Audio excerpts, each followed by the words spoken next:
സ്നേഹം ആരോടാണെങ്കിലും അതെങ്ങനെയായിരിക്കണം എന്നത് വളരെ ഇമ്പോർട്ടന്റ് ആണ്. ചേതൻ ഭഗത് എന്ന് പറയുന്ന എഴുത്തുകാരന്റെ ലൈഫിൽ ഒരു കഥ പറഞ്ഞു തരാം. അദ്ദേഹം ഡിഗ്രിയിൽ പഠിച്ചുകൊണ്ടിരിക്കുമ്പോൾ അദ്ദേഹത്തിന്റെ എല്ലാ വിഷമങ്ങളും പ്രയാസങ്ങളും ഒക്കെ ഷെയർ ചെയ്തിരുന്ന ഒരു പെൺകുട്ടി ഉണ്ടായിരുന്നു. എനിക്ക് തോന്നുന്നു അദ്ദേഹത്തിനെ അത്രത്തോളം പരിഗണിച്ചിരുന്ന മറ്റാരും ഉണ്ടാവില്ല. പക്ഷെ ജീവിതത്തിലെ ചില തിരക്കുകൾ കാരണം ആ പെൺകുട്ടിയെ വേണ്ട രീതിയിൽ അദ്ദേഹത്തിന് പരിഗണിക്കാൻ സാധിക്കുന്നില്ല. ഡിഗ്രി ഫൈനൽ ഇയർ എത്തിയപ്പോൾ ഒരു പ്രത്യേക രോഗം വന്നിട്ടാണ് പെൺകുട്ടി മരണപ്പെടുന്നുണ്ട്. വലിയ എഴുത്തുകാരനായിട്ടും ചേതൻ ഭഗത് വീണ്ടും വീണ്ടും ആവർത്തിച്ചു പറയുന്നുണ്ട്, എന്റെ ജീവിതത്തിലെ എഴുത്തുകളൊക്കെ കുറച്ച് മാറ്റിവെച്ചിട്ട് ആ പെൺകുട്ടിയുമായിട്ട് ഇനിയും സമയം ചെലവഴിക്കാൻ സാധിച്ചിരുന്നുവെങ്കിൽ അത് അത്രയും മനോഹരമായി മാറിയിരുന്നേനെയാണ്.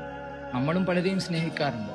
ചിലപ്പോൾ അത് പേരന്റ് ലവ് ആയിരിക്കും, ചിലരോടുള്ള ആത്മാർത്ഥ പ്രണയമായിരിക്കും, സൗഹൃദങ്ങളായിരിക്കും, എന്തുമായിക്കോട്ടെ. നമ്മുടെ ജീവിതത്തിൽ എന്തെങ്കിലുമൊക്കെ ചേഞ്ചുകൾ ഉണ്ടാവുമ്പോൾ നമ്മളതൊക്കെ വഴിയിൽ കളഞ്ഞിട്ട് വരാറുണ്ട്.